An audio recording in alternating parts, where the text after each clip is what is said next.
எல்லாம் அல்லாஹ்வின் நல்லடியார்களே, உலகெங்கிலும் இருக்கக்கூடிய லட்சக்கணக்கான முஸ்லிம்கள் ஹஜ் என்கிற ஒரு மாபெரும் வணக்கத்தை செய்வதற்காக மக்கா என்னும் புனித நகரத்தில் குழுமியிருக்கிறார்கள். உலகத்தில் வாழக்கூடிய கோடான கோடி முஸ்லிம்கள் கூட இன்னும் சில தினங்களில் ஹஜ் பெருநாள் வருவதை எதிர்பார்த்து காத்துக் கொண்டிருக்கிறார்கள். முஸ்லிம்களுடைய மிக முக்கிய கடமையாக இருக்கக்கூடிய இறுதி கடமையாக இருக்கக்கூடிய இந்த ஹஜ் என்கிற வணக்கம் ஒரே ஒரு ஒற்றை மனிதனுடைய தியாகத்தை நினைவு கூறும் விதமாக, அவருடைய குடும்பத்தின் தியாகத்தை நினைவு கூறும் விதமாகத்தான் இந்த ஒட்டுமொத்த வணக்க வழிபாடு வடிவமைக்கப்பட்டிருக்கிறது. அந்த அளவிற்கு அவர்கள் என்ன தியாகம் புரிந்தார்கள், அவர்களுடைய வாழ்க்கையில் அவர்கள் செய்த தியாகங்கள் தான் என்ன, அதன் மூலமாக இந்த முஸ்லிம் சமுதாயம் பெற வேண்டிய படிப்பினைகள் என்ன என்பதைத்தான் இந்த ஜும்மாவுடைய முறையிலே நாம் அனைவரும் பார்க்க இருக்கிறோம். நபி இப்ராஹிம் அலைஹிஸ்ஸலாம் அவர்கள் அல்லாஹ் அவர்களை பற்றி தன்னுடைய திருக்குர்ஆனில் சொல்லும்போது வஇதா இப்ராஹிம் ரப்புஹு பிகலிமாத்தின் ஃபஅத்தமஹுன்ன, இப்ராஹிமை அவரது இறைவன் பல கட்டளைகள் மூலமாக சோதித்தார், அந்த அனைத்திலும் அவர் வென்றார் என்று அல்லாஹ் தன்னுடைய திருக்குர்ஆனில் சொல்றான். ஒரு மனிதன் மார்க்கப்பற்றோடு இருப்பதற்கு, ஒரு நல்ல சிறந்த முழுமையான இறை நம்பிக்கை கொண்டவனாக இருப்பதற்கு மாறும் தடைக்கல்லாக இருப்பது அவனுடைய உறவுகளாக இருக்கலாம், அவனுடைய குடும்பத்தாராக இருக்கலாம், அவன் வாழக்கூடிய சமூகமாக இருக்கலாம். இதுவெல்லாம் ஒரு மனிதன் மார்க்க பிடிப்போடு வாழ்வதற்கு மிகப்பெரிய தடையாக ஒவ்வொரு மனிதனுக்கு முன்னால் குறுக்கே வந்து இருக்கக்கூடிய அம்சம். ஆனால் நபி இப்ராஹிம் அலைஹிஸ்ஸலாம் அவர்கள் இந்த அனைத்து சோதனைகளையும் வென்றார்கள் என்ற வரலாறை அவர்களுடைய வாழ்க்கையின் மூலமாக நாம் பார்க்க முடிகிறது. ஒட்டுமொத்த ஊரா அல்லது மார்க்கமா என்று வரக்கூடிய நேரத்தில் மார்க்கத்தை தான் இப்ராஹிம் நபி அவர்கள் தேர்ந்தெடுத்தார்கள். தன்னுடைய பெற்றோரா இந்த மார்க்கமா என்று வரக்கூடிய நேரத்தில் மார்க்கத்தை தான் இப்ராஹிம் நபி அவர்கள் தேர்ந்தெடுத்தார்கள். ஊர் மக்களா மார்க்கமா என்று வரக்கூடிய நேரத்தில் மார்க்கத்தை தான் இப்ராஹிம் நபி அவர்கள் தேர்ந்தெடுத்தார்கள். அந்த நாட்டினுடைய கொடுங்கோல் அரசனா இந்த மார்க்கமா என்று வரக்கூடிய தருணத்தில் இப்ராஹிம் நபி அவர்கள் மார்க்கத்தை தான் தேர்ந்தெடுத்தார்கள். இப்ப எந்த அம்சத்திற்கு ஒவ்வொரு மனிதனும் பயப்படுவானோ அந்த அம்சத்திலே எல்லாம் இப்ராஹிம் நபி அவர்கள் வென்று காண்பித்தார்கள். எனக்கு அனைவரை விட இந்த மார்க்கம் தான் முக்கியம், இறைவன் தான் முக்கியம், இறைவனுடைய நம்பிக்கை தான் முக்கியம் என்று ஒட்டுமொத்த மனித குலத்திற்கும் இப்ராஹிம் நபி அவர்கள் தன்னுடைய இறை நம்பிக்கை என்ன செஞ்சாங்க, பறைசாற்றினார்கள். அதனால்தான் அவர்கள் கிட்ட சிறந்த முன்மாதிரி இருக்கு என்று அல்லாஹ் தன்னுடைய திருக்குர்ஆன்ல சொல்றான். அது காலத்துலக்கும் உஸ்வத்துன் ஹஸனத்துன் ஃபீ இப்ராஹீம வல்லதீன மஅஹு, இப்ராஹிமிடமும் அவருடன் இருந்தோரிடத்தில் உங்களுக்கு அழகான முன்மாதிரி இருக்கிறது. எதுல முன்மாதிரி இருக்கு? அவங்க சொன்னாங்க, இன்னா துராஹு மின்கும் வ மிம்மா தஅபுதுன மின் தூனில்லாஹ், உங்களை விட்டும் அல்லாஹ்வை என்று நீங்கள் எதனை எல்லாம் வணங்குகிறீர்களோ அதனை விட்டும் நாங்கள் விலகிக் கொண்டோம். நிச்சயமாக நீங்கள் அல்லாஹ்வை மட்டும் நம்பிக்கை கொள்ளும் வரையில் உங்களுக்கும் எங்களுக்கும் இடையே பகைமை வெறுப்பு என்றென்றும் ஏற்பட்டு விட்டது என்று சொன்ன விஷயத்தில் நபி இப்ராஹிம் அவர்களிடத்தில் உங்களுக்கு மிகச்சிறந்த முன்மாதிரி இருக்கு என்று அல்லாஹ் தன்னுடைய திருக்குர்ஆன்ல சொல்றான். இப்ப இப்ராஹிம் நபி அவருடன் இறந்தோர் அப்படின்னா யாரு? இப்ராஹிம் நபி அவர்கள் மிகப்பெரிய படையோட இருந்தாங்களா? ஆரம்ப காலத்தில் இப்ராஹிம் நபி அவர்கள் பிரச்சாரம் செய்த போது அவர்களை பெரும்பாலானவர்கள் ஏற்றுக்கொள்ளவே இல்லை. இப்ராஹிம் நபிக்கு மிகப்பெரிய ஆதரவு யாருன்னு கேட்டீங்கன்னா அவங்களுடைய மனைவி அன்னை சாரா அலைஹிஸ்ஸலாம் அவர்கள். அதுக்கப்புறம் யாருன்னு பாத்தீங்கன்னா அவர்களுடைய சகோதரன் மகன், அவர் ஒரு பையன் மாதிரி லூத் அலைஹிஸ்ஸலாம். இவங்க 3 பேர் தான் இருக்கிறாங்க. அதை பார்த்துதான் அவங்கள பத்தி தான் அல்லாஹ் சொல்றான், அவங்க கிட்ட உங்களுக்கு அழகிய முன்மாதிரி இருக்கு. அவங்க சொன்ன வார்த்தை என்ன? ஒட்டுமொத்த சமுதாயம் ஒரு பக்கம் மிகப்பெரிய படையோட இருக்கு, இவங்க 3 பேர் ஒரு இடத்துல தனியா இருக்கிறாங்க. அதுக்கப்புறம் தான் காபத்துல்லாஹ்வுல வந்து அன்னை ஹாஜர் அவர்களை விட்டு இஸ்மாயில் அவர்களுக்கு வந்து அலைஹிஸ்ஸலாம் அவர்களுக்கு குழந்தையாக பிறந்து அங்க ஒரு சமுதாயம் உருவாகுது. அதற்கு முன்னாடி இப்ராஹிம் நபி அவர்கள் இந்த 2 பேரோட தான் என்ன செய்யறாங்க, தனியாக இருக்கிறாங்க. இப்ப வெறும் 3 நபர்களோடு இருந்த போது அவங்க சொன்ன வார்த்தை என்ன? உங்களை விட்டு நாங்கள் விலகிக் கொண்டோம், நீங்கள் எதனை வணங்குகிறீர்களோ அதனை விட்டு நாங்கள் விலகிக் கொண்டோம், நிச்சயமாக நீங்கள் அல்லாஹ்வை மட்டும் நம்பிக்கை கொள்ளும் வரை உங்களுக்கும் எங்களுக்கும் இடையே பகை வெறுப்பு தான் அப்படின்னு என்ன செய்யறாங்க, சொல்றாங்க. இந்த வார்த்தையை சொன்ன உடனேயே கடுமையான எதிர்ப்பு. தந்தையினுடைய புறத்தில் இருந்து எதிர்ப்பு, ஊர் மக்களுடைய புறத்தில் இருந்து எதிர்ப்பு, அந்த நாட்டினுடைய அரசனுடைய புறத்தில் இருந்து மிகப்பெரிய எதிர்ப்பு. அத இந்த மாதிரியான வடிவங்கள் எல்லாம் சோதனை வரும்போது இப்ராஹிம் அலைஹிஸ்ஸலாம் அவங்க என்ன செய்யறாங்க, எனக்கு அனைவரையும் விட இந்த மார்க்கம் தான் முக்கியம், இறைவனுடைய திருப்தி தான் முக்கியம், ஊரினுடைய திருப்தி தேவையில்லை, அரசனுடைய திருப்தி தேவையில்லை, குடும்பத்தினுடைய திருப்தி தேவையில்லை, அகிலத்தை படைத்த இறைவனுடைய திருப்தி தான் எனக்கு முக்கியம் அப்படின்னு சொல்லி அனைத்தையும் விட்டு என்ன செய்யறாங்க, ஹிஜ்ரத் செய்யறாங்க. ஒட்டுமொத்த ஹிஜ்ரத்துக்கு மிகப்பெரிய முன்மாதிரி யாருன்னு கேட்டீங்கன்னா நபி இப்ராஹிம் அலைஹிஸ்ஸலாம் அவர்கள் தான். அனைத்தையும் விட்டுட்டு என்ன செய்யறாங்க அப்படின்னா தியாக பயணம் மேற்கொண்டார்கள் அப்படிங்கிற வரலாற்றை பார்க்கிறோம். இப்ப இந்த வரலாறு மூலமா நமக்கு கிடைக்கக்கூடிய செய்தி என்ன, ஒரு மனிதன் தூய்மையான இறை நம்பிக்கை கொண்டவனாக இருப்பதற்கு அவனுக்கு முன்னே தடைக்கல்லாக வந்து நிற்பது இதுதான். ஊர்க்காரன் நிற்பாங்க, குடும்பத்தார் நிற்பாங்க, ஒட்டுமொத்த நண்பர்களும் சேர்ந்து நிற்பாங்க. அப்ப இந்த மாதிரியான நேரங்களில் எல்லாம் ஒரு இறை நம்பிக்கையாளன் எப்படி முடிவெடுக்க வேண்டும் என்பதற்கு அல்லாஹ் என்ன செய்யறான் அப்படின்னா நபி இப்ராஹிம் அலைஹிஸ்ஸலாம் அவர்கள் என்ன செய்யறான் அப்படின்னா முன்மாதிரியாக காமிக்கிறான். இந்த மாதிரி நீங்க இருங்க, அந்த மாதிரியான தருணங்கள்ல நீங்க இப்பேற்பட்ட முடிவை எடுக்க வேண்டும் என்று அல்லாஹ் என்ன செய்யறான், நபி இப்ராஹிம் அலைஹிஸ்ஸலாம் அவர்கள் மூலமாக வழிகாட்டுறான். அப்பேற்பட்ட இப்ராஹிம் நபி அவர்கள் கூட ஒரு கட்டத்துல உறவு என்று வரும்போது என்ன செய்யறாங்க அப்படின்னா சருக்கல செய்தி அல்லாஹ் என்ன செய்யறான் அப்படின்னா தன்னுடைய திருக்குறால பதிவு செய்யறான். இப்ப எல்லா விஷயங்களையும் இப்ராஹிம் நபி கிட்ட உங்களுக்கு அழகான முன்மாதிரி இருக்கு, இந்த ஒரு விஷயத்தை தவிர அப்படின்னு சேர்த்து அல்லாஹ் என்ன செய்யறான் அப்படின்னா நமக்கு சுட்டி காமிக்கிறான். எந்த ஒரு விஷயம், தன்னுடைய தந்தையின் மேல் இருக்கக்கூடிய பாசம் மேலிட்டால் அவருக்காக என்ன செய்யறாங்க அப்படின்னா பாவ மன்னிப்பு தேடுறாங்க. உங்களுக்காக என் இறைவனிடத்தில் பாவ மன்னிப்பு தேடுவேன் அப்படின்னு சொல்றாங்க. அப்ப அல்லாஹ் என்ன செய்யறான், இந்த விஷயத்தில் இவரிடத்தில் உங்களுக்கு முன்மாதிரி கிடையாது, இந்த விஷயத்தில் இப்ராஹிம் நபி அவர்கள் தவறிழைத்து விட்டார்கள். அப்ப எத்தனையோ சிரமங்கள் வந்த போது, கஷ்டங்கள் வந்த போது அதை மலை போல அதை சமாளித்த நபி இப்ராஹிம் அலைஹிஸ்ஸலாம் அவர்கள் இந்த ஒரு விஷயத்துல என்ன செய்யறாங்க அப்படின்னா சறுக்கிய விஷயத்தை அல்லாஹ் என்ன செய்யறான் அப்படின்னா தன்னுடைய திருமறை குர்ஆன்ல பதிவு செய்யறான். இவர் மட்டும் கிடையாது, நூஹ் அலைஹிஸ்ஸலாம் அவர்கள் என்ன செய்யறாங்க, உறவு என்று வரக்கூடிய அந்த நேரத்துல என்ன செஞ்சாங்க அப்படின்னா தடுமாறிய அந்த செய்தி எல்லாம் நம்ம என்ன செஞ்சிருக்கிறோம், குர்ஆன்ல படிச்சிருக்கிறோம். அல்லாஹ் என்ன செய்யறான் அப்படின்னா நூஹ் அலைஹிஸ்ஸலாம் அவருடைய சமுதாயத்தை அழிக்கிறான். எப்பேற்பட்ட அழிவு, வானத்தின் வாசல்களை திறந்து விட்டோம் அப்படிங்கிற அல்லாஹ், மழை கொட்டுது, பூமியில் இருந்து ஊற்றுக்கள் பொங்கி வழிந்தது அப்படிங்கிற அல்லாஹ், எங்க பார்த்தாலும் தண்ணி, மேலே இருந்த தண்ணி, கீழே இருந்த தண்ணி, அலைன்னா அலை சாதாரண அலை கிடையாது, மலை முகடுகளை போன்ற அலைகள் அப்படின்னு சொல்லி அல்லாஹ் என்ன செய்யறான் தன்னுடைய குர்ஆன்ல பதிவு செய்யறான். சுனாமிக்கெல்லாம் மிகப்பெரிய பாட்ட சுனாமி இருக்கு. நீங்க சுனாமியை கேள்விப்பட்டிருக்கிறீங்களா? சுனாமியினுடைய அதிகபட்ச உயரமே என்னன்னு கேட்டீங்கன்னா 50 அடி தான். 50 அடி அளவுக்கு என்ன செய்யும் அப்படின்னா அந்த ராட்சத அலைகள் வரும். ஆனா நூஹ் அலைஹிஸ்ஸலாம் அவர்களுடைய சமுதாயத்தை அல்லாஹ் அழிக்கும் போது மலை முகடுகளை போன்ற பிரம்மாண்டமான அலைகள் மூலமாக என்ன செஞ்சோம், அவர்களை அழிப்போம் அப்படின்னு சொல்லி அல்லாஹ் சொல்றான். அவ்வளவு பெரிய அலை வருது. அப்ப அந்த மாதிரியான நேரத்துல நூஹ் அலைஹிஸ்ஸலாம் அவர்கள் தான் செய்து வைத்த கப்பலில் அனைத்து மக்களை என்ன செய்யறாங்க, நம்பிக்கை கொண்டவர்கள் ஜீவராசிகளை எல்லாம் ஏற்றாங்க.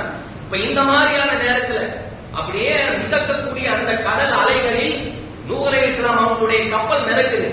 கடைசி தருணத்துல தன்னுடைய மகன் அங்க அழிவினுடைய விளிம்பில் இருப்பதை நூஹ் அலைஹிஸ்ஸலாம் அவங்க பாக்குறாங்க. வா என் கூட வா, என்னுடைய கப்பலில் ஏறிக்கொள் அப்படின்னு என்ன செய்யறாங்க, நூஹ் அலைஹிஸ்ஸலாம் அவர்கள் அழைப்பு கொடுக்கிறாங்க. அந்த நேரத்தில் கூட அந்த பையன் என்ன செய்யல, நம்பிக்கை கொள்ளல. ஒரு மலையின் மீது ஏறிக்கொள்வேன், அதனுடைய உச்சியில் ஏறி சென்று என் உயிரை காப்பாற்றிக் கொள்வேன் அப்படின்னு அந்த நேரத்துல வந்து என்ன செய்யறான் அப்படின்னா நூஹ் அலைஹிஸ்ஸலாம் அவர்களை மறுக்கிறான். அப்ப அந்த மாதிரியான கடைசி நேரத்துல அல்லாஹ் சொல்றான், அந்த இருவருக்கும் இடையே மாபெரும் அலை குறுக்கிட்டது, முடிஞ்சிருச்சு. நூஹ் அலைஹிஸ்ஸலாம் அவர்கள் கப்பல்ல இருக்கிறாங்க, அவன் மலையில ஏறி தப்பிக்கிறதுக்கு முயற்சி பண்றான். அந்த 2 பேருக்கு இடையில மிகப்பெரிய அலை குறுக்கிட்டது, முடிஞ்சான்.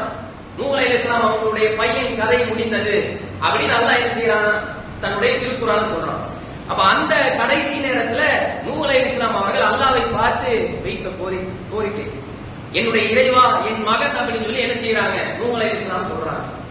அப்ப அல்லாஹ் வந்து நூஹ் அலைஹிஸ்ஸலாம் அவர்கள் சொன்ன பதில் என்ன தெரியுமா, யா நூஹு இன்னஹு லைஸ மின் அஹ்லிக, நூஹே அவன் உன் மகன் கிடையாது, இன்னஹு அமலு கைர சாலிஹின், இது உமக்கு நல்ல செயல் அல்ல, பலா தஸ்அல்னி மா லைஸ லக பிஹி இல்முன் இன்னி அஇதுக அன் தகூன மினல் ஜாஹிலீன், உனக்கு அறிவு இல்லாத ஒன்றை பற்றி என்னிடம் கேட்காதீர், அறிவியினர்களில் நீர் ஆகிவிடக் கூடாது என்று உமக்கு நான் எச்சரிக்கை செய்கிறேன் அப்படின்னு அல்லாஹ் என்ன செய்யறான்? நூஹ் அலைஹிஸ்ஸலாம் அவர்களை கண்டிக்கிறான். இப்ப எப்பேற்பட்ட வார்த்தை பாருங்க, என் மகன் அப்படின்னு சொல்லி நூஹ் அலைஹிஸ்ஸலாம் அவங்க சொல்றாங்க. அதற்கு அல்லாஹ் சொன்ன பதில் என்ன? இன்னஹு லைஸ மின் அஹ்லிக, அவன் பையன் கிடையாது அப்படின்னு அல்லாஹ் சொல்றான். இப்ப எதற்காக அல்லாஹ் இந்த வசனத்தை நமக்கு திருக்குர்ஆன் மூலமாக சொல்றான்? எதற்காக இந்த வரலாற்றை சுட்டி காமிக்கிறான்? இந்த மிகப்பெரிய 2 நபிமார்கள் கூட அந்த உறவு என்று வரக்கூடிய நேரத்தில் ஒரு சிறிய நேரத்தில் என்ன செஞ்சாங்க? தடுமாற்றம் அடைந்தார்கள். அப்படிங்கிற அந்த வரலாறை நமக்கு என்ன செய்யறான் அப்படின்னா சுட்டி காமிக்கிறான். யானைக்கு அடிசருக்கும் அப்படின்னு சொல்லி சொல்லுவாங்க இல்லையா? அந்த மாதிரிதான் அவர்களுக்கும் நடந்துச்சு. அல்லாஹ்வுடைய எதிரிகள், முஷ்ரிக்குகள், இறை மறுப்பாளர்கள் என்று தெரிந்தும் அவங்க மேல என்ன செஞ்சாங்க? பரிவு காமிச்சாங்க. அல்லாஹ் அதை என்ன செய்யறான் அப்படின்னா தன்னுடைய திருக்குர்ஆன்ல அதை கண்டிக்கிறான். அந்த வரலாறை நமக்கு குறிப்பிடுறான். இப்ப எதற்காக இதை சொல்ல வரோம் அப்படின்னா, நம்ம அனைவருக்கும் நம் மார்க்கத்தில் பிடிப்போடு இருக்க வேண்டும், ஒரு நல்ல இறை நம்பிக்கையாளனாக இருக்க வேண்டும் என்று நாம் உள்ளத்தால நினைத்தால் கூட நமக்கு முன்னால குறுக்க நிற்கக்கூடிய ஒரு அம்சம் என்னன்னு கேட்டீங்கன்னா, நம்முடைய குடும்பம், நம்முடைய உறவுகள், நம்முடைய நண்பர்கள், ஒட்டுமொத்த ஊர், இதெல்லாம் நமக்கு குறுக்க நிற்கும். இன்னைக்கு எத்தனையோ திருக்குர்ஆன் அடிப்படையில, நபி வழிகளுடைய அடிப்படையில எத்தனையோ விஷயங்களை செய்யக்கூடாது அப்படின்னு தடுக்கிறோம். ஆனா அதையும் நம்ம என்ன செய்யறோம் அப்படின்னா கண்மூடித்தனமாக செய்து கொண்டுதான் இருக்கிறோம். வரதட்சணை திருமணம் மிகப்பெரிய வழிகேடு, இஸ்லாமிய அடிப்படையில் அப்படி ஒரு திருமணமே கிடையாது, நபி வழிக்கு மாற்றமானது என்பதை என்ன செய்யறோம் அப்படின்னா 30-40 ஆண்டு காலமா பிரச்சாரம் செய்யறோம். அதையெல்லாம் காதால கேட்டுக்கிட்டு தான் இருக்கிறோம். இருந்தாலும் நம்மளுடைய நெருங்கிய உறவினர்கள் ஏதாவது ஒரு திருமணத்திற்கு அழைப்பு கொடுக்கும் போது அந்த இடத்துல நம்மளுடைய உள்ள தடுமாறு. நம்மளுடைய நெருங்கிய உறவுகள்ல ஹஜ்ஜுக்கு போறாங்க. ஹஜ்ஜுக்கு போறதுக்கு அல்லாஹ்வுடைய தூதர் நபி அவர்கள் எந்த விசேஷ விருந்தையும் விழாவையும் கொண்டாடவே கிடையாது. அல்லாஹ்வுடைய தூதர் நபி அவர்கள் வாழ்நாள்ல ஒரே ஹஜ் செஞ்சாங்க, சத்தமே இல்லாம செஞ்சுட்டு வந்தாங்க. ஆனால் இன்றைக்கு ஹஜ் என்கிற வணக்க வழிபாடு விளம்பரமாகிவிட்டது. நம்மளுடைய நெருங்கிய உறவுகள்ல, சொந்தக்காரங்கள்ல யாராவது ஹஜ்ஜினுடைய விருந்துக்கு கூப்பிட்டா அந்த நேரத்தில் என்ன செய்யுது? நம்மளுடைய உள்ளம் தடுமாறு. அப்ப இந்த ஒரு இறை நம்பிக்கையாளருக்கு இந்த மாதிரியான வழிகள்ல சோதனை ஏற்படும். அந்த மாதிரியான அந்த சோதனைகள் வரும்போது நபி இப்ராஹிம் அலைஹிஸ்ஸலாம் அவர்கள் கிட்ட முன்மாதிரி அல்லாஹ்வுடைய தூதர் நபி அவர்கள் அதைத்தான் நமக்கு அற்புதமான முறையில சொல்றாங்க. யாரிடத்தில் 3 தன்மைகள் அமைந்து விட்டதோ அவர் ஈமானுடைய சுவையை உணர்ந்தவர் அப்படிங்கிறாங்க அல்லாஹ்வுடைய தூதர் நபி அவர்கள். நீங்க ஈமான நேசிக்கிறீங்களா? இறை நம்பியை சுவைத்தாளா? உங்களுடைய அடையாளம் என்ன தெரியுமா? 3 தன்மைகள் உங்கள் இடத்தில் இருந்து விட்டால் நீங்க ஈமானுடைய சுவையை அறிந்தவர் என்று அல்லாஹ்வுடைய தூதர் நபி அவர்கள் சொல்றாங்க. இப்ப ஈமானுக்கு அளவுகோல் என்ன? நான் உண்மையான இறை நம்பிக்கையாளன் தான், நிஜமாகவே இறைவனை நேசிக்கிறேன், இறைவனுடைய சொல்லை நேசிக்கிறேன், இறைவனுடைய தூதருடைய சொல்லை அனைவருக்கும் மேலாக நான் மதிக்கிறேன் அப்படிங்கிறதுக்கு அளவுகோல் என்ன அப்படின்னு கேட்டீங்கன்னா 3 தன்மை நம்ம கிட்ட இருக்கும். அந்த 3 தன்மைகள் நம் இடத்தில் இருந்து விட்டால் நாம ஒரு முழுமையான இறை நம்பிக்கையாளர் என்று அல்லாஹ்வுடைய தூதர் நபி அவர்கள் சொல்றாங்க. அந்த 3 தன்மை என்ன? அல்லாஹ் நமக்கு வழிகேட்டில் இருந்து நேர் வழியை காட்டிவிட்டார். கடந்த காலத்தில் எல்லாருமே வழிகேட்டில் இருந்திருப்போம். இப்ப அல்லாஹ் நமக்கு நேர் வழியை காட்டிட்டான். நேர் வழி காட்டிய பின் மீண்டும் இறை மறுப்புக்கு செல்வதை நெருப்பில் வீசப்படுவதை போல உணர வேண்டும். மறுபடியும் அந்த வழிகேட்டுக்கு போறத எப்படி உணரணுமாமா? ஒரு நெருப்புல போய் விழுகுவதற்கு எந்த அளவுக்கு தயக்கப்படுவோமோ, கூச்சப்படுவோமோ, அச்சப்படுவோமோ, அந்த மாதிரி அந்த வழிகேட்டுக்கு போறதுக்கு என்ன செய்யணும்? பயப்படணும் என்று அல்லாஹ்வுடைய தூதர் நபி அவர்கள் முதல் அடையாளமாக சொல்றாங்க. இரண்டாவது அடையாளம் என்ன? உலகத்தில் உள்ள அனைவரையும் விட அல்லாஹ்வையும் அவனுடைய தூதரையும் நேசத்திற்கு உரியவர்களாக ஆக்கிக் கொள்வது. உலகத்தினுடைய யாரினுடைய சொல்லும் எனக்கு தேவையில்லை, யாரினுடைய திருப்தி எனக்கு தேவையில்லை. மனைவி, பிள்ளை, குழந்தைகள், நண்பர்கள், உற்றார்கள், உறவினர்கள் யாரினுடைய அந்த திருப்தி எனக்கு தேவையில்லை. அல்லாஹ்வையும் அல்லாஹ்வுடைய தூதரை மட்டுமே நான் நேசத்திற்குரியவனாக மாற்ற வேண்டும். இது இரண்டாவது அடையாளம். அல்லாஹ்வுக்காக ஒருவரை நேசிப்பது, அல்லாஹ்வுக்காக ஒருவரை வெறுப்பது. இது 3வது அடையாளம். இந்த 3 அடையாளங்கள், 3 தன்மைகள் யாரிடத்தில் அமைந்து விட்டதோ அவர் ஈமானுடைய சுவையை உணர்ந்தவர் என்று அல்லாஹ்வுடைய தூதர் நபிகள் நாயகம் அவங்க என்ன செய்யறாங்க? நமக்கு அற்புதமான முறையில சொல்றாங்க. புகாரியில 1ஆம் பாகத்தில் இந்த செய்தி இருக்கு. அப்ப இந்த தன்மைகள் நம்ம கிட்ட இருக்கிற ஈமானுடைய முறைகள் இதுதான். என்கிட்ட நிஜமாவே நான் அல்லாஹ்வை நம்பி இருக்கிறேன், அல்லாஹ்வை நேசிக்கிறேன், அல்லாஹ்வுடைய தூதரை நேசிக்கிறேன் அப்படின்னா அதற்கு அளவுகோல் என்ன? இதுதான் அளவுகோல். வழிகேட்ட செய்யறதுக்கு உள்ள அப்படியே பூசணும், துடிக்கணும். எப்படி ஒரு மீனை தண்ணிக்கு வெளியே தூக்கி போட்டு அப்படியே துடிக்குதோ அந்த மாதிரி நம்ம அந்த வழிகேட்டுக்கு போகிறதுக்கு என்ன செய்யணும்? தயக்கப்படணும். உலகத்தில் இருக்கக்கூடிய அனைவரையும் விட அல்லாஹ்வையும் அவருடைய தூதரையும் நேசத்திற்குரியவர்களாக கருத வேண்டும். இதுதான் ஈமானினுடைய சுவை, ஈமானினுடைய தன்மை என்று அல்லாஹ்வுடைய தூதர் நபிகள் நாயகம் அவர்கள் நமக்கு சொல்றாங்க. அப்ப இந்த பண்பு நம்ம கிட்ட இருக்குதா அப்படிங்கறத நம்ம என்ன செய்யணும்? எல்லாரும் சுய பரிசோதனை செய்து பார்க்க வேண்டும். அப்ப இந்த வழிகள்ல தான் அல்லாஹ் என்ன செய்வான் அப்படின்னா நம்ம சோதிப்போம். இந்த ஹஜ் பெருநாள் மூலமாக நமக்கு கிடைக்கக்கூடிய பாடம் என்ன, படிப்பினை என்னன்னா, அல்லாஹ் நம்மை சோதிக்கக்கூடிய வடிவம் இந்த வடிவத்தில் தான். குடும்பத்தார் மூலமாக சோதிப்பது, உறவினர் மூலமாக சோதிப்பது, ஊர்க்காரர்கள் மூலமாக சோதிப்பது. இந்த மாதிரியான தருணங்களை நம்ம எப்படி நடக்கிறோம் அப்படிங்கிற ஒரு சோதனை அனைவருக்கும் வந்தே தீரும். அப்ப அந்த மாதிரியான நேரத்துல நம்ம எப்படி நடக்கணும் அப்படிங்கிறது தான் இப்ராஹிம் அலைஹிஸ்ஸலாம் அவர்கள் கிட்ட நமக்கு சிறந்த முன்மாதிரி இருக்கு. இப்ராஹிம் நபி அவர்களை பின்பற்றி அல்லாஹ்வுடைய தூதர் நபி அவர்களாக இருக்கட்டும், எத்தனையோ சஹாபாக்களாக இருக்கட்டும், இது போன்ற சோதனைகள் வரும்போதெல்லாம் என்ன செஞ்சாங்க? சரியான முறையில் அவர்கள் உறுதியாக நின்று சோதனையை வென்று காட்டினார்கள். யாரோ விருந்துக்கு கூப்பிட்டாங்க அப்படின்னு என்ன செய்யறோம்? போறோம். அவங்களுடைய முகத்தை பார்க்கணுமே, அவங்க நாளைக்கு சங்கடப்படுவார்களே, ஏன் வரலன்னு கேட்பார்களே, அவங்க கிட்ட என்ன பதில் சொல்றது என்பதற்காக வழிகேடான விருந்திற்கு போகக்கூடிய நாம போகிற அந்த காரியத்தினால அல்லாஹ் ரோஷப்படுவான். அல்லாஹ் நாளைக்கு மறுமையில கேட்பான், என்கிற விஷயத்தை மறந்துட்டமே, அந்த விஷயத்தை உணர தவறிட்டமே. அல்லாஹ்வுடைய தூதர் நபி அவர்கள் இந்த விஷயத்துல எந்த அளவுக்கு கண்ணும் கருத்துமாக கவனமாக இருந்தார்கள். ஒரு தன்னுடைய மகனுடைய வீட்டுக்கு போறாங்க, விருந்திற்கு அழைத்திருந்தார்கள். அதை பாத்திமா ரலியல்லாஹு அன்ஹா அவர்கள் அழைத்திருந்தார்கள். வீட்டுல மார்க்கத்திற்கு முரணான ஏதோ ஒரு அம்சம், வீட்டினுடைய அந்த திரைச்சீலை இருக்கு இல்லையா, அதுல உருவப்படங்கள் பொதிந்திருக்கிறது. அப்ப என்ன செய்யறாங்க அப்படின்னா, உள்ளே நுழைவதற்கு காத்திருந்த அல்லாஹ்வுடைய தூதர் நபி அவர்கள் வீட்டுக்கு போகாம என்ன செய்யறாங்க அப்படின்னா திரும்பி வந்துட்டாங்க. விருந்த சாப்பிடல. பதட்டத்தோட மருமகன் ஓடி வர்றாரு, தம்பி ஓடி வர்றாங்க. அலிகரலியல்லாஹு அவர்கள் என்ன எதனால விருந்துக்கு வரல என்று அல்லாஹ்வுடைய தூதர் நபி அவர்கள் கேட்கும்போது, வீட்டு திரைச்சீலையில் உருவம் பொதித்திருக்கக்கூடிய விஷயத்தை அல்லாஹ்வுடைய தூதர் நபி அவர்கள் பதிவு செய்கிறாங்க. மறுமை நாளில் படைப்புகளிலேயே மோசமானவர்கள் யார் தெரியுமா? இது போன்ற உருவங்களை படைப்பவர்கள் தான் என்று அல்லாஹ்வுடைய தூதர் நபி அவர்கள் என்ன செய்யறாங்க அப்படின்னா, விருந்துக்கு வராம இருந்த காரணத்தை அல்லாஹ்வுடைய தூதர் நபி அவர்கள் சொல்றாங்க. அதுக்கப்புறம் போய் அந்த திரைச்சீலைய தலையணையாக மாற்றிய பின்னால் அல்லாஹ்வுடைய தூதர் நபி அவர்கள் விருந்துக்கு போனாங்க அப்படிங்கிற செய்தியை பார்க்கணும். அப்ப எந்த அளவுக்கு அல்லாஹ்வுடைய தூதர் நபி அவர்கள் தன்னுடைய மகளாக இருந்தாலும் மார்க்கத்துக்கு முரணாக நடக்கும்போது மார்க்கம் தான் பெருசு அப்படின்னு முன்னாடி இருந்தாங்களா இல்லையா? இந்த மாதிரி ஒண்ணு கிடையாது, ரெண்டு கிடையாது. அல்லாஹ்வுடைய தூதர் நபி அவர்கள் தன்னுடைய வாழ்க்கையில பல தருணங்கள்ல நெருங்கிய உறவுகள் கிட்ட இப்படி நடந்திருக்கிறாங்க. மார்க்கமா உறவா என்று வரும்போது அல்லாஹ்வுடைய தூதர் நபி அவர்கள் மார்க்கத்தை தான் தேர்ந்தெடுத்தாங்க. எத்தனை சஹாபாக்களுக்கு இது போன்ற நெருக்கடிகள் ஏற்பட்டுச்சு. இளம் வயது சஹாபாக்கள் அவங்க இஸ்லாத்துக்கு வந்திருப்பாங்க. அவங்களுடைய குடும்பத்தார் அவர்களை விரட்டுவதே இந்த உறவை வைத்துதான், சென்டிமெண்ட் வச்சுதான். ஒழுங்கமா நீ திரும்பி இந்த மார்க்கத்துக்கு வந்தது, இல்லாட்டி நான் தற்கொலை செய்து கொள்வேன், என் உயிரை மாய்த்துக் கொள்வேன் என்பது போன்ற மிரட்டல்கள் தாய்கிட்ட இருந்து தந்தை கிட்ட இருந்து எத்தனை சஹாபாக்கள் அனுபவிச்சிருப்பாங்க. முஸஅப் இப்னு உமைர் என்று சொல்லக்கூடிய சஹாபி அனுபவிச்சார். அந்த நெருக்கடியான கட்டத்தை அவர் அனுபவித்தார். ஸஅத் இப்னு அபீ வக்காஸ் என்று சொல்லக்கூடிய சஹாபி, அவங்களுடைய அம்மா பல நாட்களாக சாப்பிடவில்லை, பல நாட்களாக குடிக்கவில்லை, தலைய வாரல, தன்னை அலங்காரப்படுத்திக் கொள்ளவில்லை. இப்ப ஏன் என்ன காரணம் அப்படின்னு சொல்லி மகன் கேட்கும் போது, மகனை நீ இந்த மார்க்கத்திற்கு திரும்பி வரணும், இதுதான் டிமாண்ட், இதுதான் நிபந்தனை. இந்த நிபந்தனையை ஏற்றுக்கொள்ளாவிட்டால் நான் சாப்பிட மாட்டேன், குடிக்க மாட்டேன், என் தலையை வாரிக்கொள்ள மாட்டேன் அப்படிங்கிறாங்க. அப்ப அந்த நேரத்தில் ஒரு தடுமாற்றம் அவங்களுக்கு ஏற்படுது. அவங்க அம்மா கிட்ட அவங்க சொன்ன பதில் என்ன தெரியுமா? அல்லாஹ் அவர்களுடைய அந்த நிலையை பார்த்து ஒரு திருமறையினுடைய ஆயத்தை இறக்கி வைக்கிறான்.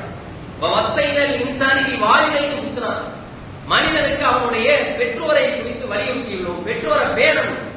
ஆனா எந்த விஷயத்துல? நல்ல விஷயத்துல தான். வ இன் ஜாஹதாக லிதுஷ்ரிக மா லைஸ லக பிஹி இல்முன், உனக்கு அறிவில்லாத ஒன்றை எனக்கு இணை வைக்கும்படி அந்த இருவர் உனக்கு கட்டளையிட்டு விட்டால் அவர்களுக்கு நீ கட்டுப்படாதே அப்படின்னு என்ன செய்யறான்? ஸஅத் இப்னு அபீ வக்காஸ் குறித்து தான் என்ன செய்யறான் அப்படின்னா அல்லாஹ் அந்த ஆயத்தை இறக்குறான்.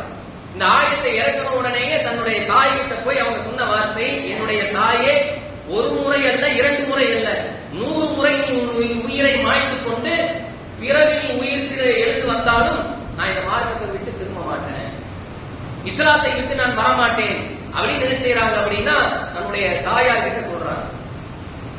எப்பேற்பட்ட ஈமானை உறுதி பாருங்க. இதுதான் ஈமானுடைய சுவையை உணர்தல். அல்லாஹ்வையும் அவனுடைய தூதரையும் மற்ற உலகத்தில் இருக்கக்கூடிய அனைவரையும் விட அல்லாஹ்வையும் அவனுடைய தூதரையும் நேசிப்பது. அதற்கு மிகப்பெரிய உதாரண புருஷர்களாக தான் அவங்க இருந்தாங்க. அல்லாஹ் தன்னுடைய திருக்குறான்ல சொல்றான் பாருங்க, யா அய்யுஹல்லதீன ஆமனு லா தத்தஹிது ஆபாஅக்கும் இஹ்வானக்கும். நம்பிக்கை கொண்டோரே, உங்கள் பெற்றோர்களை உங்கள் சகோதரர்களை நீங்கள் உற்ற நண்பர்களாக ஆக்காதீர்கள். வசனத்தினுடைய ஆரம்பமே அதுதான். இனிஸ்தககுல் குஃப்ர அலல் ஈமான். நம்பிக்கையை விட அவர்கள் இறை மறுப்பை விரும்பினால் அவர்களை நீங்கள் ஒருபோதும் உற்ற நண்பர்களாக நீங்கள் ஆக்காதீர்கள் அப்படிங்கிற அல்லாஹ். நம்மளுடைய பெற்றோர்களாக இருந்தாலும் நம்மளுடைய சகோதரர்களாக இருந்தாலும் ஈமானை விட அவங்க குஃப்ர விரும்புறாங்க, நேர்வழியை விட அவங்க வழிகேட்ட விரும்பினாங்க அப்படின்னா ஒருபோதும் அவர்களை உற்ற நண்பர்களாக நீங்க ஆக்காதீங்க அப்படிங்கிற அல்லாஹ். நம்முடைய கொள்கை விஷயத்தில் நாம ரொம்ப ரொம்ப சரியான முறையில் இருக்க வேண்டும். நம்முடைய மார்க்க பிடிப்புக்கு குறுக்கே நம்முடைய மார்க்க பிடிப்பை குலைக்கும் விதமாக நம்முடைய குடும்பத்தாரோ உற்றாரோ உறவினரோ மனைவியோ மக்களோ வரும்போது இது போன்ற கடினமான நிலையை நீங்கள் தேர்ந்தெடுக்க வேண்டும் என்று அல்லாஹ் என்ன செய்யறான் அப்படின்னா இது போன்ற வரலாறுகள் மூலமாக நமக்கு சுட்டி காமிக்கலாம். இப்ப இது எவ்வளவு பெரிய பாடம் இருக்கு, படிப்பினை இருக்கு. இந்த மாதிரி எத்தனையோ நபிமார்கள் இதன் மூலமாக சோதிக்கப்பட்டார்கள், எத்தனையோ நபி தோழர்கள் இதன் மூலமாக சோதிக்கப்பட்டார்கள். அந்த மாதிரியான வேலைகளை எல்லாம் அவர்கள் எல்லாம் உறுதியாக இருந்து எனக்கு மார்க்கத்தான் முக்கியம் அப்படிங்கறத என்ன செஞ்சாங்க, நிலைநாட்டினார்கள், காண்பித்தார்கள். அல்லாஹ் தன்னுடைய திருக்குறான்ல சொல்றான், நம்பிக்கை கொண்டவர்களுடைய அந்த பண்பை பற்றி அல்லாஹ் சொல்றான். அல்லாஹ்வையும் இறுதி நாளையும் நம்பக்கூடியவர்கள் யார் தெரியுமா? யுவாதுன மன் ஹாதல்லாஹ வ ரசூலா. அல்லாஹ்வையும் அவனுடைய தூதரையும் யார் பகைக்கிறார்களோ அவர்களை அவர்கள் நேசிக்க மாட்டார்கள். அது யாராக இருந்தாலும் சரி, வலவுக்கானும் ஆபாகும் அவ் அபுனாகும் அவ் இஹ்வானும் அவ் அஷீரத்தும்.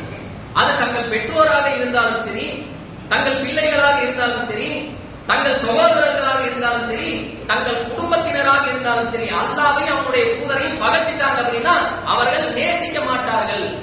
சொல்லிட்டு அல்லாஹ் சொல்றான், உலாயிக்க கத்தப ஃபீ குலூபிஹிமில் ஈமான். அவர்களுடைய உள்ளங்களில் அல்லாஹ் நம்பிக்கையை பதித்து விட்டான். வ அய்யதுஹும் பி ரூஹின் மின்ஹு. அவர்களை தன்னுடைய ரூஹ் மூலமாக அல்லாஹ் பலப்படுத்துகிறான்.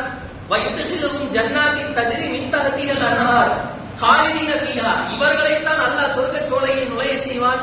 அவற்றின் கீழ்ப்பகுதியில் ஆறுகள் ஓடும், அதில் என்றென்றும் அவர்கள் நிரந்தரமாக இருப்பார்கள். ரலியல்லாஹு அன்ஹு வரது அன்ஹு. அவர்களை அல்லாஹ் பொருந்திக் கொண்டார், அவர்களும் அல்லாஹ்வை பொருந்திக் கொண்டனர். உலாயிக்க ஹிஸ்புல்லாஹ். அவர்கள் தான் அல்லாஹ்வுடைய கூட்டத்தினர். அலா இன்ன ஹிஸ்புல்லாஹி ஹுமுல் முஃப்லிஹூன். அல்லாஹ்வுடைய கூட்டத்தார் தான் வெற்றி அடைவார்கள். இப்பேற்பட்ட அற்புதமான வசனம் பாருங்க. எத்தனை விஷயங்கள் அல்லாஹ் சொல்றான். அல்லாஹ்வை இறுதி நாளையும் நம்பிக்கை கொண்டவங்க யார் தெரியுமா?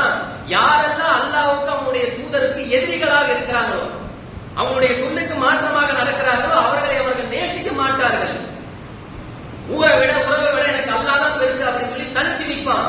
அவன் தனியால் கிடையாது, தன் நம்பிக்கையின் மூலமாக நம்பிக்கை அல்லாஹ் உள்ளத்துல விதைக்கிறான். தனது ரூஹ் மூலமாக அல்லாஹ் அவர்களை பலப்படுத்துகிறான். அல்லாஹ்வுடைய புறத்திலிருந்து நமக்கு மாபெரும் பலம் கிடைக்குது. ஊரை விட்டு இல்ல, உறவை விட்டு இல்ல, குடும்பத்தை விட்டு இல்ல, என் புறத்திலிருந்து உனக்கு உளவியல் பலம் கிடைக்கும் அப்படிங்கிற அல்லாஹ். உனக்கு தான் இருக்கு சொர்க்க சோலை இருக்கு, அதன் கீழ்ப்பகுதியில் ஆறுகள் ஓடும், நீ அதுல நிரந்தரமாக இருப்ப அப்படின்னு அல்லாஹ் என்ன செய்யறான், நற்செய்தி சொல்றான். அது மட்டும் கிடையாது, ரலியல்லாஹு அன்ஹு வரது அன்ஹு. சஹாபாக்களுக்கு சொல்லக்கூடிய வார்த்தை. சஹாபாக்கள் சொன்னா ரலியல்லாஹு அன்ஹு அப்படின்னு சொல்லி சொல்றோமா இல்லையா? நாம ரலியல்லாஹு அன்ஹுவாக மாற வேண்டுமா? அதற்கு என்ன, இதுதான் வழி. அல்லாஹ்வுடைய சொல்லை, அல்லாஹ்வுடைய தூதருடைய சொல்லை யார் உதாசீனப்படுத்துகிறார்களோ அவங்க கிட்ட இருந்து விலகி நிற்கணும். இந்த பண்பு நம்ம கிட்ட இருந்துச்சுன்னா நாம ரலியல்லாஹு அன்ஹு வரது அன்ஹு. அதற்கு மேல அல்லாஹ் சொல்லக்கூடிய வார்த்தை உலாயிக்க ஹிஸ்புல்லாஹ். அவங்க தான் அல்லாஹ்வுடைய கூட்டம் அப்படிங்கிறான். நாம தான் அல்லாஹ்வுடைய கூட்டம். யாரிடத்தில் இந்த பண்பு இருக்கோ அவங்க தான் அல்லாஹ்வுடைய கூட்டம். அலா இன்ன ஹிஸ்புல்லாஹி ஹுமுல் முஃப்லிஹூன். அல்லாஹ்வுடைய கூட்டத்தால் தான் வெற்றி அடைவார்கள் என்று அல்லாஹ் தன்னுடைய திருக்குறான்ல சொல்றான். இப்ப எவ்வளவு பெரிய வாக்குறுதி, எவ்வளவு பெரிய சிறப்புகள். அப்ப இறைவனுடைய சொல்லுக்கு நிகராக, இறைவனுடைய தூதருடைய சொல்லுக்கு நிகராக யாருடைய சொல்லும் யாருடைய திருப்தி நமக்கு தேவை கிடையாது. இதுதான் இப்ராஹிம் நபியினுடைய வாழ்க்கையின் மூலமாக நமக்கு கிடைக்கக்கூடிய மிகப்பெரிய பாடம், படிப்பினை. இதை தாண்டி நம்ம வழிகேட்டுக்கு போனோம் அப்படின்னா நமக்கும் அந்த வழிகேட்டிற்கும் எந்த விதமான வித்தியாசம் கிடையாது, வழிகேடர்களுக்கும் எந்த விதமான வித்தியாசம் கிடையாது. அல்லாஹ் தன்னுடைய திருக்குறான்ல சொல்றான், அல்லாஹ்வுடைய வசனங்கள் மறுக்கப்பட்டு கேலி செய்யப்படும் சபைகளில் நீங்கள் ஒருபோதும் அமராதீர்கள் அப்படிங்கிற அல்லாஹ். அல்லாஹ்வுடைய வசனத்துக்கு ஒரு இடத்துல மதிப்பு இல்லை, அல்லாஹ்வுடைய வசனத்தை உதாசீனப்படுத்துறாங்க அப்படின்னா அந்த இடத்தில் நீங்கள் ஒருபோதும் அமராதீர்கள். அவ்வாறு நீங்கள் அமர்ந்தால் நீங்களும் அவர்களை போன்றே என்று அல்லாஹ் உங்களுக்கு இந்த வேதத்தில் தெளிவுபடுத்துகிறார். இல்ல அந்த வழிகேட்டுக்கு போல நான் அந்த காரியத்தை செய்யல, அந்த நிகழ்ச்சியில கலந்துக்கிட்டேன் அப்படின்னா நீங்களும் அந்த நிகழ்ச்சியில அந்த பாவத்துல சரிசமம், அந்த பாவத்தில் பங்கு கொண்டவர் என்று அல்லாஹ் என்ன செய்யறான் அப்படின்னா திருக்குர்ஆன் மூலமாக நமக்கு வலியுறுத்துகிறார். அப்ப இஸ்லாமிய மார்க்கம் தெல்ல தெளிவாக நமக்கு சொல்லுகிறது, நீங்கள் மார்க்க பிடிப்போடு இருக்க வேண்டும் என்று நினைத்தால் உங்களுக்கு குறுக்க முன்னாடி வந்து நிற்கிறது உங்களுடைய உறவுகளாக இருக்கும், உங்களுடைய நண்பர்களாக இருக்கலாம், உங்களுடைய குடும்பத்தினராக இருக்கலாம். இந்த மாதிரியான நேரங்களில் நபி இப்ராஹிம் அலைஹிஸ்ஸலாம் அவர்கள் கிட்ட முன்மாதிரி இருக்கு. அந்த மாதிரியான இப்ராஹிம் நபி அவர்கள் தனிச்சு நின்ன மாதிரி நீங்க நிக்கணும். இல்ல எல்லா துணையும் போ, எல்லா காரியங்களையும் செய்யுங்க அப்படின்னா இப்ராஹிம் நபி எனக்கு முன்மாதிரின்னு சொல்றதுல எந்த விதமான நியாயமும் கிடையாது. இப்ராஹிம் நபியினுடைய ரோல் மாடல் என்று சொல்வதற்கு இப்ராஹிம் நபியை சொந்தம் கொண்டாடுவதற்கு நமக்கு தகுதி கிடையாது. இஸ்லாத்துல ஒரு அடிப்படையான விஷயம் என்ன தெரியுங்களா? இஸ்லாத்தை பொறுத்த வரைக்கும் எஸ் ஆர் நோ, ஆமா இல்ல, அதுதான். இதுவும் சரி அதுவும் சரி அப்படிங்கறதெல்லாம் இஸ்லாத்துல கிடையாது. ஒன்னும் இதுல உறுதியா நிக்கணும், ஹக்ல உறுதியா நிக்கணும், அல்லது வழிகேட்டுல உறுதியா நிக்கணும். இந்த பக்கம் ஒரு காலு, அந்த பக்கம் ஒரு காலு, இது இஸ்லாமிய மார்க்கத்திலே கிடையாது. இது யாருடைய பண்பு தெரியுமா? யூதர்களுடைய பண்பு. அவன் என்ன செய்வான் அப்படின்னா இந்த முஸ்லிம்களை சந்திக்கும் போது நாங்க உங்க கூட அப்படிமா, அந்த பக்கம் அவர்கள் வழிகேடர்களை சந்திக்கும் போது அவர்களை என்ன செய்வான், நாங்க உங்க பக்கம் அப்படின்னு சொல்லி சொல்லுவோம். முனாஃபிக்குடைய பண்பு அல்லாஹ் குர்ஆன்ல பதிவு செய்யறார். 2வது அத்தியாயம் 23வது வசனத்தை எடுத்து பாருங்க. வைதா லக்குல்லதீன ஆமனு காலு ஆமன்னா வைதா ஹலவு இலா ஷயாத்தீன் காலு இன்னா மஅக்கும் இன்னமா நஹ்னு முஸ்தஹ்சிஊன். நம்பிக்கை கொண்டோரை சந்திக்கும் போது நாங்க உங்க கட்சி தான், உங்க கூட தான், உங்க கொள்கை தான் அப்படின்னு அவங்க சொல்லுவாங்க. அந்த பக்கம் ஈமான் கொண்டவங்க கிட்ட. இந்த பக்கம் வழிகேடர்களை சந்திக்கும் போது இல்லப்பா நாங்க உங்க பக்கம் தான், அவங்களுக்கு நாங்க எதிரி, அவங்கள நாங்க கிண்டல் பண்றோம், கேலி பண்றோம் அப்படிம்பாங்க. அந்த படத்துல கூட சொல்லுவாங்கல்ல, இங்கிட்டு ஒரு குத்து அங்கிட்டு ஒரு குத்து. அந்த மாதிரி இரட்டை நிலை என்பது இஸ்லாத்துல கிடையாது.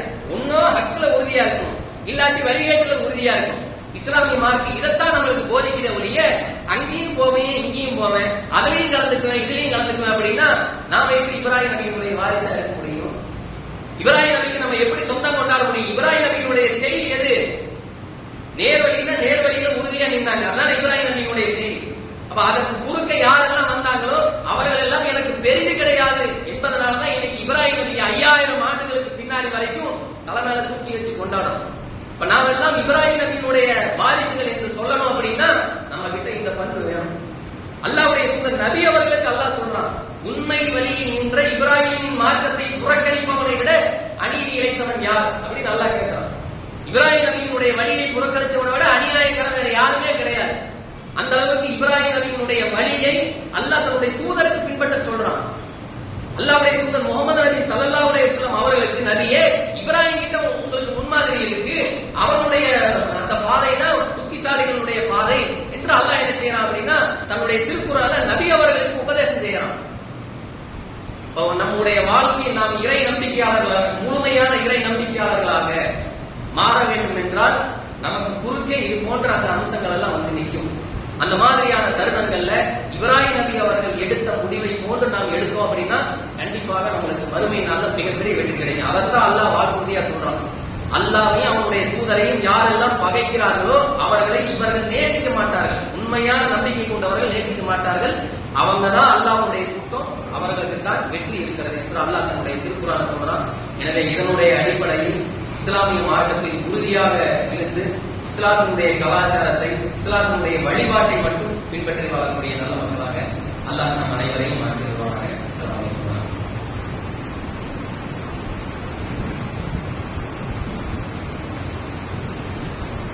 அல்லாஹும்ம ஸல்லி அலா முஹம்மத் வ அலா ஆலி முஹம்மத் கமா ஸல்லைத அலா இப்ராஹிம் வ அலா ஆலி இப்ராஹிம் அல்லாஹும்ம பாரிக் அலா முஹம்மத் வ அலா ஆலி முஹம்மத் கமா பாரக்த அலா இப்ராஹிம்.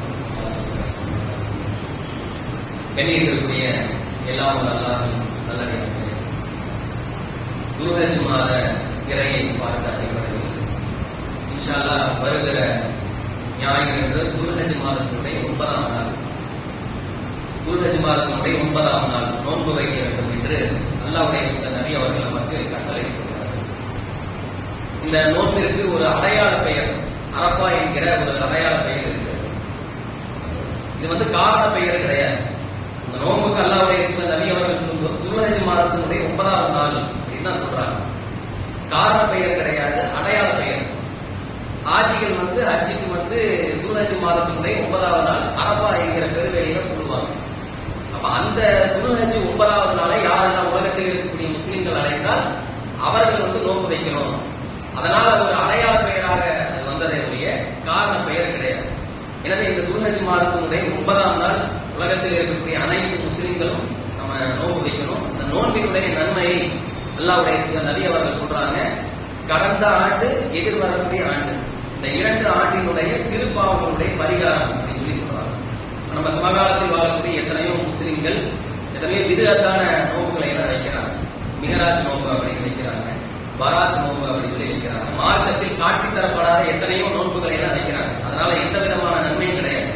அல்லாஹ்வுடைய நபி அவர்கள் காட்டித்தராத எவ்வளவு அழகான வணக்கத்தை செய்தாலும் அதற்கு நன்மை கிடையாது, அதற்கு மிகப்பெரிய தண்டனை இருக்கு. அப்ப அதே மாதிரியான அந்த சமயத்துல இது போன்ற சுண்ணத்தான நோன்புகளை எல்லாம் யாரும் என்ன செய்யறது இல்ல, சரியான முறையில் கடைபிடிப்பது கிடையாது. இவ்வளவு பெரிய நன்மை இருக்கு. கடந்த ஆண்டு, எதிர்வரக்கூடிய ஆண்டுக்கு பாவ பரிகாரம் என்று அல்லாஹ்வுடைய நபி அவர்கள் சொல்றாங்க. அதனால நாமும் இந்த நோன்பை வைக்கணும்.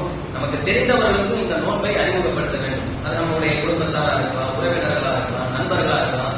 அவர்களுக்கெல்லாம் இந்த நோன்பினுடைய மகத்துவத்தை, நன்மையை சொல்லி அவர்களையும் நோன்பு வைக்க ஆர்வம் ஊட்ட வேண்டும் என்று ஞாபகப்படுத்தி ஜும்மாவுடைய